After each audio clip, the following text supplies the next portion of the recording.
दोस्तों, स्वागत है आपका फिर से हमारे चैनल पे एग्ज़ाम पॉइंट में।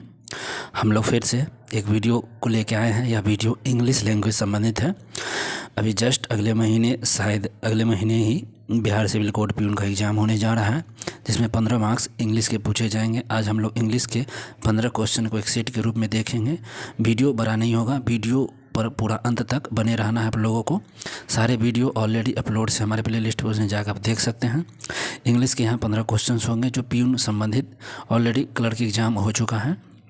तो चलेंगे, उससे पहले अगर वीडियो को पहली बार देख रहे हैं तो सब्सक्राइब करके बेल आइकन को दबा दीजिए, लाइक शेयर ठोक दीजिए। ये सब कर सकते हैं, इसमें कोई दिक्कत की नहीं बात है।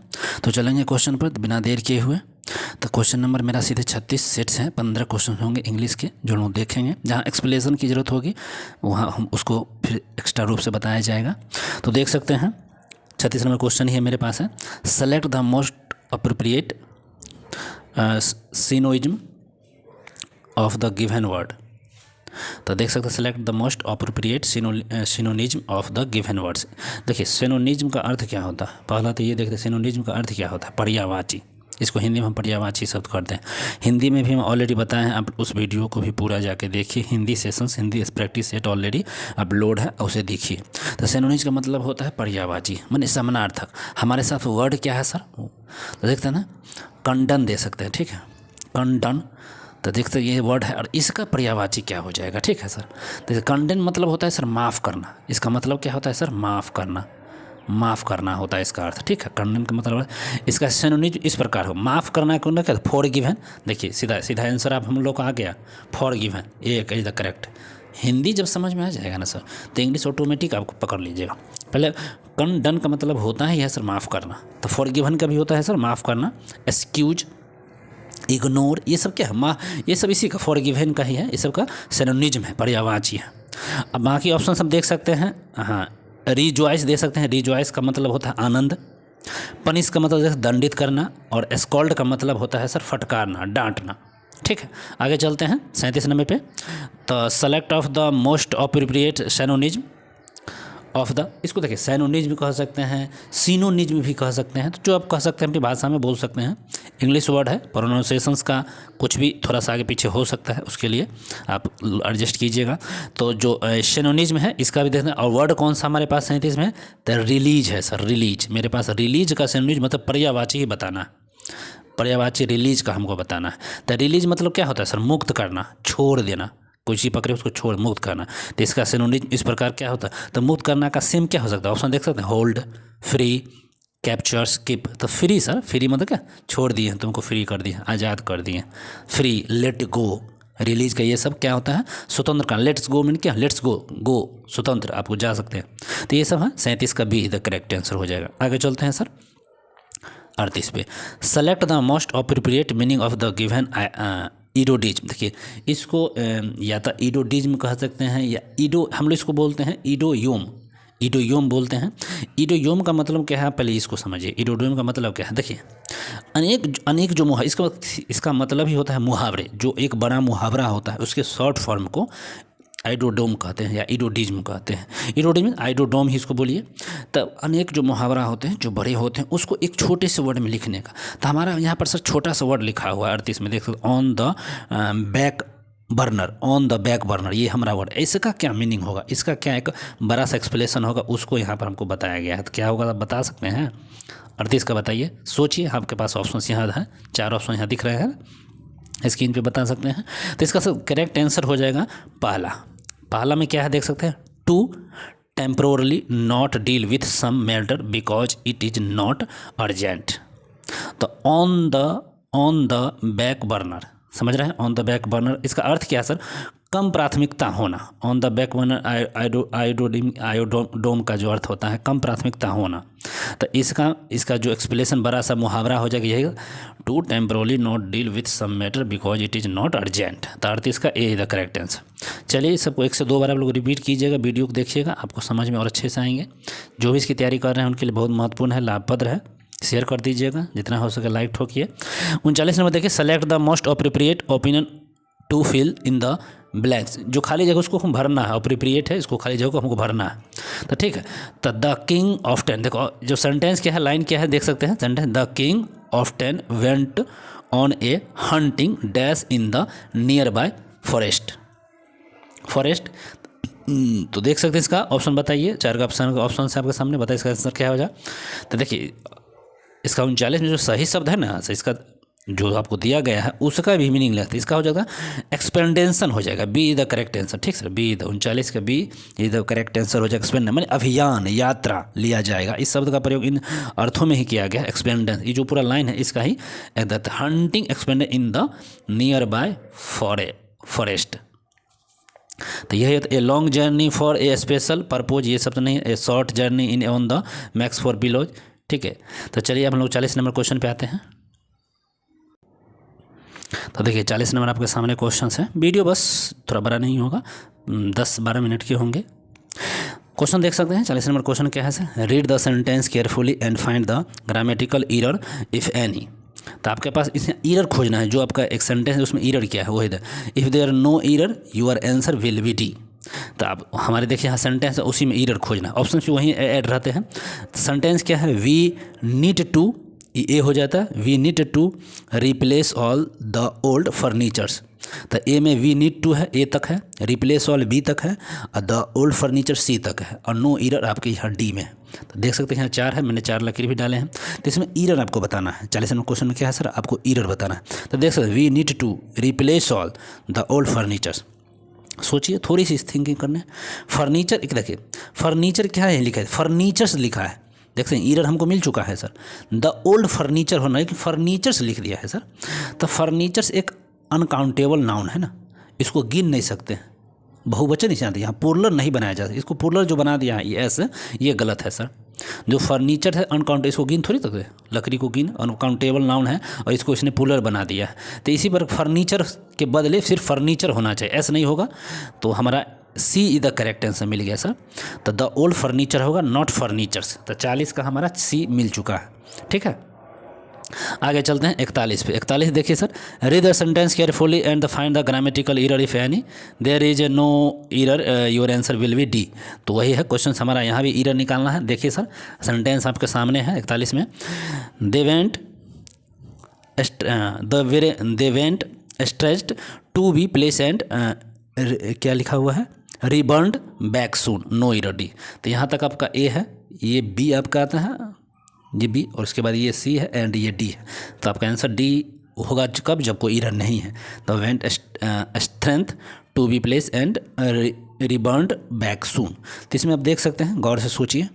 देखिए रिटर्न मतलब क्या, वापस, यहाँ आपको लग रहा है रिटर्न वाले जो है ना, रिटर्न जो लिखा है, देखिए to the place and return, आपको लग रहा है प्लेस के साथ एंड रिटर्न लगा दिया, एंड लिखा उसको वर्ब जोड़ दिया है sir.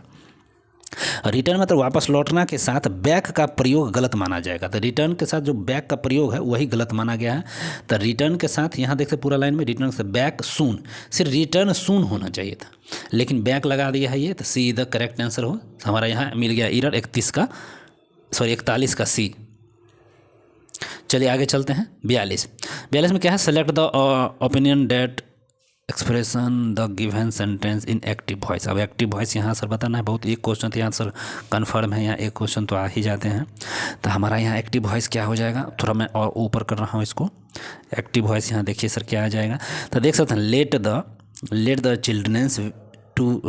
Childrens be given enough time to read, इसका आपको एक्टिव वॉइस। तो इसका क्या हो जाएगा एक्टिव वॉइस सर, बता लीजिए।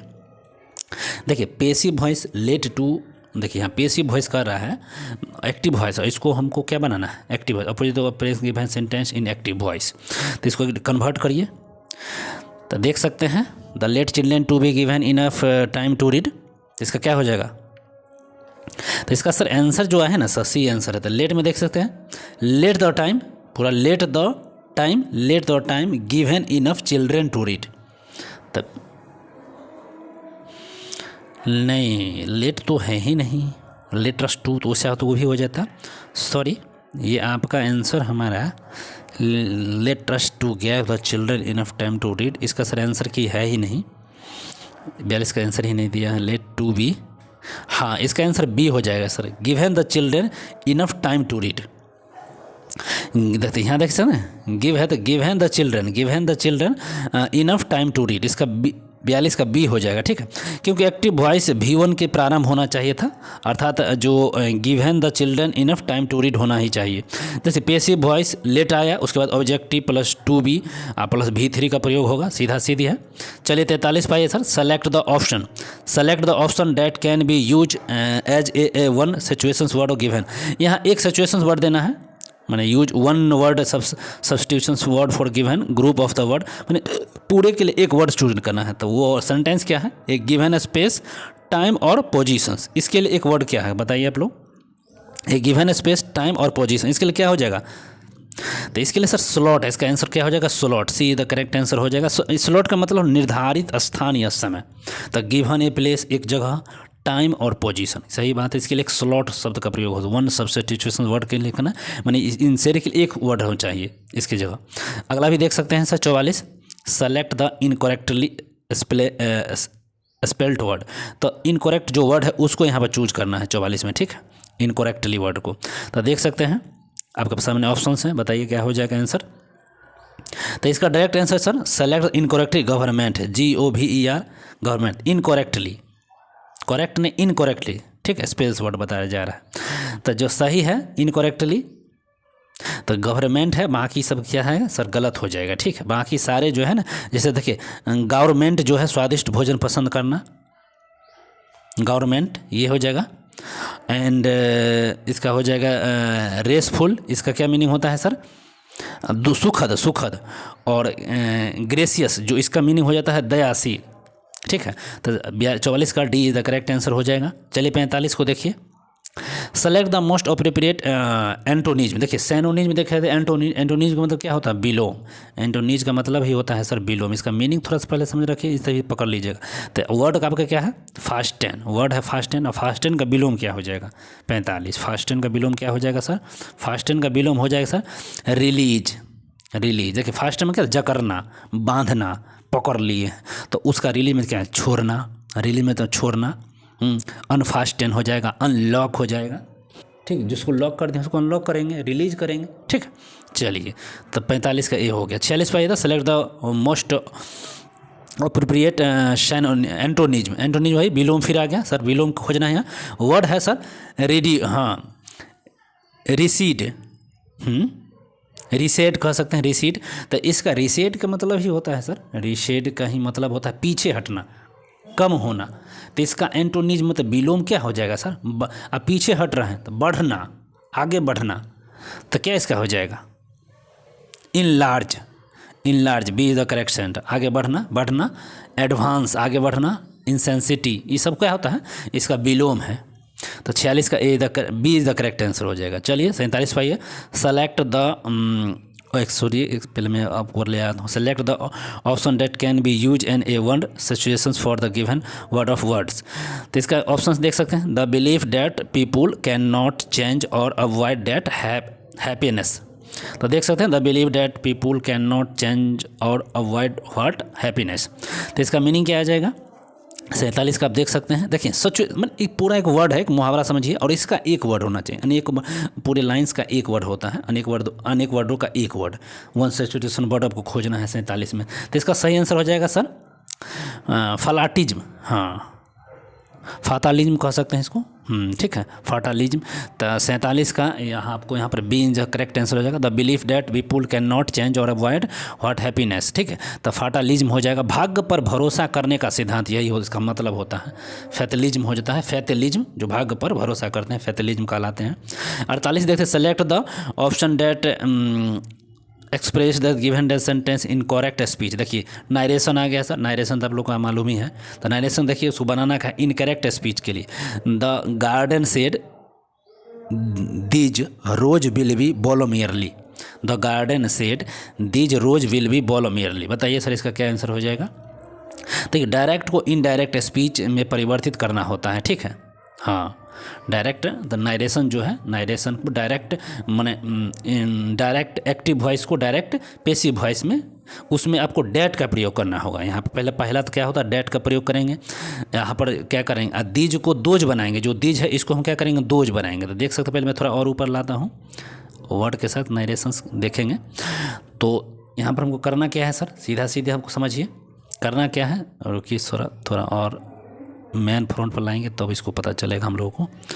हाँ, द गार्डन सेड है, तो द गार्डन सेड हम क्या बोले, सेड। तो उसके बाद डेट का प्रयोग करेंगे, दीज को दोज करेंगे, कि चेंज करना पड़ता है हमको, जान में करते हैं ना, चेंज करना पड़ेगा सब्जेक्ट को। तो दीज को दोज, उसके बाद दीज रोजेज, रोजेज है, दीज को रोज की। उसके बाद विल है तो विल वी लग जाएगा, V1 होता है, विल का शुड हो जाता है, विल के V1 लगाएंगे तो शुड V1, तो आपको लग जाएगा। यहाँ पर फिर हटाते हैं, देखते हैं, रोज शुड ब्लॉम ईयरली, तो आपका यह D is the correct answer हो जाएगा सर। ठीक है, तो याद रखना, डेट दीज को दोज करेंगे, कन्वर्ट करेंगे, फिर वर्ब लाया, फिर इसके साथ विल को वुड लगाएंगे, विल वुड। ठीक है, ब्लॉम ईयरली, तो आपका D is the correct answer हो गया 48 का डी। चलिए अब आगे और चलते हैं। 49 में आइएगा सर। तो 49 देखिए, एक सेकेंड थोड़ा जूम हो करना है। 49 आपके सामने क्वेश्चंस हैं स्क्रीन पे। Select the most appropriate meaning of the given iodine. देखिए आयोडोम है, आयोडोम मतलब हम बता ही देते क्या होता है, मुहावरे संबंधित होते हैं अनेक बार। जैसे मोर और लेस जो होते हैं, हाँ, एडोयोम कहिए, आइडोडोम कहिए या इडोडोम, तो मोर और लेस। ठीक है, मोर और लेस इसका मतलब क्या हो जाएगा सर, मोर और लेस का अर्थ होता है सर कम वेस, लगभग, जो अप्रोक्सीमेट होता है। मोर और लेस आयोडोम्स को होता है कम वेस, तो कम वेस कह सकते हैं, लगभग कह सकते हैं। उसका क्या मीनिंग आ जाएगा, तो देख अहान ये देख रहे हैं, अप्रोक्सीमेटली, ये इसका ये मतलब आ जाएगा। ठीक, अप्रोक्सीमेटली से द करेक्ट 49 का। अंतिम प्रश्न आ जाइए, select the most appropriate given will in the blank. तो आपका सेंटेंस सामने 50 में क्या है, the accident Indian texts dash trees and plants to be animal beings that should never be harmed. तो इसका 50 का करेक्ट आंसर क्या हो जाएगा बताइए। तो इसका 50 का करेक्ट आंसर हो जाएगा सर यहाँ पर consider, B is the correct हो जाएगा कंसीडर। मीनिंग ही देख सकते हैं यहाँ पर, ट्री एंड जो प्लांट्स हैं, ट्री और प्लांट्स हैं जो एनिमेट बींग्स सजीव माने थे, मानने के लिए यहाँ कंसीडर शब्द का ही प्रयोग किया जाएगा ना। ट्री और प्लांट्स जो है, ट्री एंड प्लांट्स जो है, इसके लिए हम कंसीडर की प्रयोग करेंगे। तो बस ये छोटा सा वीडियो था इंग्लिश संबंधित, जो बिहार सिविल कोड संबंधित है प्यून के लिए खासकर। तो जितना हो सके इसको शेयर करिए, लाइक कीजिए। फिर मिलेंगे दूसरे सेट्स में दूसरे सब्जेक्ट के साथ फिर। तो वीडियो कैसा लगा कुछ भी कमेंट जरूर करें, लेकिन कमेंट करें, कोई सजेशन सुझाव हो तो आप दे सकते हैं। फिर मिलते हैं दूसरे वीडियो में, तब तक ध्यान रखें, बाय बाय, टेक केयर।